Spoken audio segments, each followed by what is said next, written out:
دے دیں بھائی.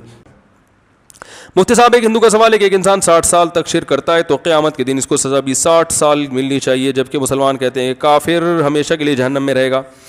ایک آدمی قتل کرتا ہے 5 منٹ کے لیے، یوں کرتے گردن اڑا دی، سزا ملتی ہے عمر قید. تو یہ کیا بات ہے بھائی؟ کچھ عقل میں آتی ہے بات؟ ساری زندگی جیل میں ڈال دیتے ہیں اس کو. تو ٹائم کے لحاظ سے جو ہے نا،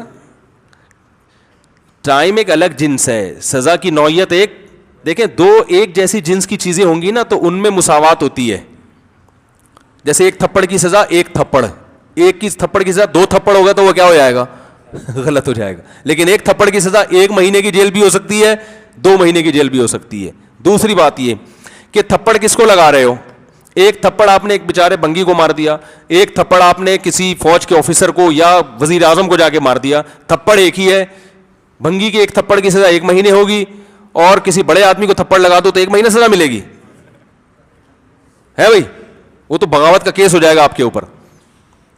تو بندوں کے لحاظ سے گناہ کی نوعیت میں فرق ہے.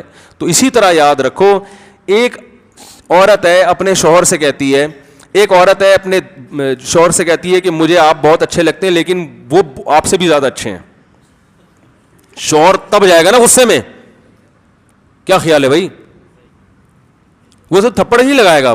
عین ممکن ہے، یعنی غلط معنوں میں وہ کہہ رہی ہے، ممکن ہے ڈیورس ہو جائے، چھوڑ دے اس کو، زندگی سے نکال دے، دور کر دے، اپنے رشتہ ہی ختم کر دے. تو اسی طرح یاد رکھو، جب کوئی شرک کرتا ہے نا، جو خدا جس نے بنایا ہے، ایک تو وہ نافرمانی کر رہا ہے اس کائنات کو بنانے والے کی، تو یہ نافرمانی چھوٹی بھی بہت بڑی ہے. دوسری کر بھی کیا رہا ہے؟ وہ کہہ رہا ہے اس جیسا دوسرا خدا بھی ہے، اور کس کو شریک کر رہا ہے اس کے ساتھ؟ اس خاتون نے تو یہ کہہ دیا تھا کہ آپ بھی بہت اچھے ہیں، اور وہ بھی، وہ جو ہے نا وسیم بھائی جو فلاں جگہ رہتے ہیں، یا سلیم بھائی، وہ بھی بہت اچھے ہیں. تو وہ کہے گا یار غیرت کے خلاف ہے نا. لیکن وہ کہہ رہی وہ بھنگی آپ سے بھی زیادہ اچھا ہے، کہ وہ بھنگی بھی آپ جیسا ہے. میں چاہتی ہوں اس بھنگی کے ساتھ کچھ ٹائم گزاروں. اور زیادہ غصہ آئے گا نا کہ مجھے ملا کس سے رہی ہے؟ ایک چمار کے ساتھ. تو اسی طرح یاد رکھو، مخلوق جو بنی ہوئی ہے، یہ بت اپنے ہاتھوں سے بنا کر ان کو ملاتے کس کے ساتھ ہو؟ اس کائنات کو بنانے والے کے ساتھ. یہ جرم اتنی شدید نوعیت کا ہے کہ اس کی سزا 1-2 سال نہیں ہے. تو جیسا جرم ہے سزا بھی اسی حساب سے اللہ نے رکھی ہے شرک کی. تو یہ آپ اس کو ہلکا سمجھ رہے ہیں، اس لیے کہ آپ کرتے ہیں جرم. اللہ جو سزا دے گا اس کی نظر میں یہ جرم ہلکا نہیں ہے. چلو بھائی،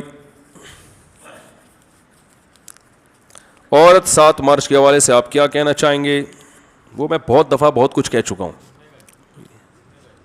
یہ جمعے کا ہے تو 7 مارچ تو گزر گئی نا، تو بہت اس پہ کہا جا چکا ہے. یہ ہمیں بس فضول بات نہیں. مردوں کے حقوق کی بھی کچھ کبھی بات کر لیا کرو بھائی. بہت سی عورتوں نے مردوں کو یرغمال بنایا ہے. جہاں عورتوں پہ ظلم ہوتا ہے آدمیوں پہ بھی بہت ظلم ہوتا ہے.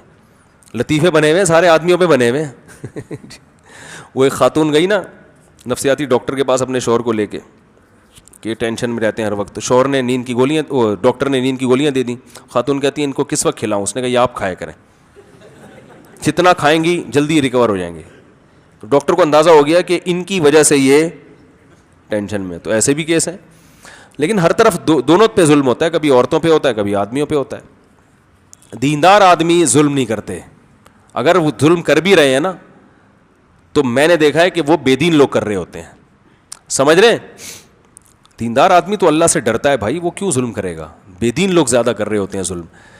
اور واقعات بھی ہمارے سامنے. ایک کینیڈا سے ایک صاحب کا فون آیا کہ یہاں جو پاکستانی رہتے ہیں، سب نہیں بھائی، وہ کینیڈا کی کونسل میں ہے، یونین کونسل میں، جن کا کام ہے میاں بیوی میں جوڑ ووڑ پیدا کرنا، اس کونسل میں ہوتے ہیں. انہوں نے بتایا کہ ایسے کیس آتے ہیں کہ مرد اتنا مارتے ہیں عورتوں کو جانوروں کی طرح. حالانکہ وہاں تو لا ہے، فوراً جیل ہو جاتی ہے. کہہ رہے ایک آدمی نے بیوی کو مارا، اور کہتے ہیں زیادہ تر مارنے کے کیس شراب کی وجہ سے ہوتے ہیں. میاں صاحب ڈرنک کرتے ہیں، شراب پیتے ہیں، پھر دماغ ان کا ہو جاتا ہے ٹن، اور پھر طبیعت سے بیویوں کو کیا کرتے ہیں؟ کوٹتے ہیں. شراب میں پتہ نہیں چلتا کہ اندر ہو جاؤں گا. جب تھانے سے ہو کر آتے ہیں پھر اور مارتے ہیں. سمجھ رہے ہیں کہ مجھے تھانے کیوں بھجوایا؟ پھر وہ غیرت کا مسئلہ بناتے ہیں. تو میں نے کہا پھر بیوی دوبارہ تھانے بھجوا دے. کہہ رہے وہ پھر طلاق کی دھمکی دیتے ہیں. میں نے کہا لے طلاق. کہہ رہے پھر طلاق کے بعد بچوں کے بڑے مسائل کھڑے ہوتے ہیں، والدین نے دروازے بند کیے ہوئے ہوتے ہیں. تو اب ان لوگوں کو کون سمجھائے بھائی؟ تو ایسی خواتین سے ہی ہم کہتے ہیں آپ شادی سے پہلے دیکھ تو لیتی کہ دیندار ہے کہ نہیں ہے. یہاں خواتین کہتی ہیں رشتے نہیں ہیں آج کل. بھائی کسی دیندار کی تیسری دوسری چوتھی بیوی بن جانا کسی بے دین کی اکلوتی بیوی بننے سے بہتر ہے. بات گھوم کے یہی آئے گی دوبارہ. تو کیا کریں, آ رہی ہے بات. چلو دیندار نہیں تو کم از کم ایک سمجھدار تو ہو نا. اور دیندار کا مطلب صرف ٹوپی داڑھی پگڑی نہیں ہے, یہ بہت بڑی بھول ہے. وہ کہتی ہے ٹوپی والا تھا, تو ٹوپی والے بہت سے ٹوپیاں کرانے والے ہوتے ہیں, وہ ایک ٹوپی انہوں نے اپنے سر پہ بھی رکھی ہوئی ہوتی ہے. دیندار کا مطلب واقعی دیندار ہو. صرف دیندار کا مطلب نماز داڑھی دیکھ لی تو یہ اتنا کافی نہیں ہے, خاندان دیکھا جائے گا اس کا. تو اگر کوئی اچھے خاندان کا آدمی ہے, سمجھ رہے ہو, دیکھو اس کو ٹیسٹ کرو, چیک کرو, اس کے گھریلو حالات جا کے معلوم کرو, پتہ چلے کہ بھائی سمجھدار آدمی ہے. تو ایسے سمجھدار آدمی کی دوسری تیسری یا چوتھی بن جانا ایک مکھنچو کی پہلی بیوی بننے سے بہتر ہے. میں نے جو کتاب لکھی نا 4 شادیوں والی, اس میں جرمنی کی خاتون کا حوالہ دیا ہے. جرمنی میں اس پہ پہلے 8 سے 100-150 سال پہلے بڑی مہم چلائی تھی خواتین نے. جب خواتین کے لیے اچھے لڑکے مارکیٹ سے شارٹ ہو گئے نا, جرمنی میں ایسا ہوا تھا نا, وہ شراب کباب بہت عام ہو گئی, وہاں کا فیملی سسٹم تباہ ہو گیا. تو خواتین جو عزت دار, وہ بڑی پریشان ہوئی عزت دار خواتین کہ یار ہم تو دوست نہیں, ہمیں تو شوہر میاں چاہیے. تو میاں مارکیٹ میں تھے ہی نہیں اتنے اچھے میاں. بھائی اچھے میاں جو شراب سے بچتے ہوں اور یہ سب ڈرگس وغیرہ سے بچتے ہوں, وہ مارکیٹ میں آج بھی جرمنی میں شراب سے بچنے والے تو بہت تھوڑے ہوں گے نا. تو ان خاتون نے جلوس نکالا, جیسے ہمارے یہاں یہ آزادی مارچ ہو رہا ہے, اس میں انہوں نے یہ نعرے لگائے کہ ایک ذمہ دار آدمی کی میں 10ویں بیوی بننا قبول کر لوں گی اور ایک نااہل کی اکلوتی بننے کے لیے تیار نہیں ہوں, لہذا مردوں کو زیادہ شادیوں کی اجازت دیجیے. یہ جرمنی میں ریلیاں نکلی ہیں. تو اگر یہ خواتین دھرنا دیتی کہ آج کل لڑکیوں کے لیے اچھے مرد مارکیٹ میں شارٹ چل رہے ہیں, تو حکومت اجازت دے کہ اگر ہمیں کوئی بندہ اچھا لگے, ٹیسٹ ہم خود کریں گے کہ یہ اچھا ہے کہ نہیں ہے, اچھا لگے اور پہلے سے میرڈ ہو, تو وہ مرد ہم سے بھی شادی کر کے حقوق ادا کرے. اس کے لیے پہلی بیوی سے اجازت لینا ضروری نہ ہو, تاکہ ایک اچھے آدمی پر ایک عورت قبضہ نہ کر سکے. تو یہ بات ہوتی ہے, ہم کہتے ہیں خواتین کے حقوق کی. واقعی اس میں عورت کو آسانی ہوتی. بھائی تم چاہو تو تمہیں تھوڑی کو زبردستی مجبور کر رہا ہے کہ دوسری بیوی بنو. تمہیں کوئی پہلی میں اچھا مل رہا ہے تو بہت اچھی بات ہے. ایک خاتون نے کہا میں نے بڑی اللہ سے دعائیں مانگی, یا اللہ مجھے کوئی دیندار آدمی دے دے. دیندار آدمی دے رہے اور مجھے یہ وہ ساری کوالٹی ایک رشتہ آیا اس میں پائی جاتی تھی, مگر وہ دوسری کر رہا تھا. تو میں نے کہا کہ وہ خاتون کہنے لگی اللہ میاں نے یہ دعا تو میری قبول کی ہے, لیکن یہ عجیب سی قسم کی قبول ہو گئی ہے. تو میں نے کہا وہ بھائی دیکھو, میں نے کہا اللہ میاں نے فرشتوں کے ذمہ لگایا ہوگا, یار بھائی اس کو کوئی اچھا سا بندہ تلاش کر کے دو.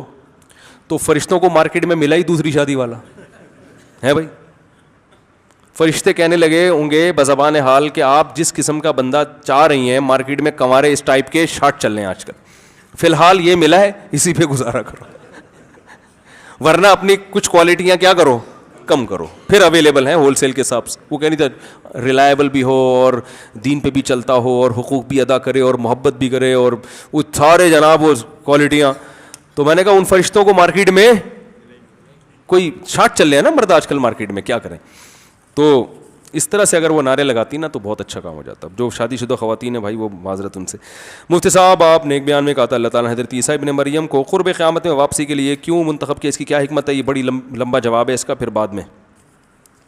اللہ نے حضرت عیسیٰ ہی کو منتخب کیوں کیا ہے قرب قیامت کے لیے, کسی اور پیغمبر کا انتخاب کیوں نہیں کیا؟ مفتی صاحب کبیرہ گناہوں کی وضاحت کر دیں. کون سی کبیرہ گناہ؟ سود کھانا, جان کر نماز چھوڑنا, والدین کو ستانا اور وراثت کھا جانا بہنوں کی, اور شراب پینا, زنا کرنا, یہ بڑے بڑے کبائر ہیں.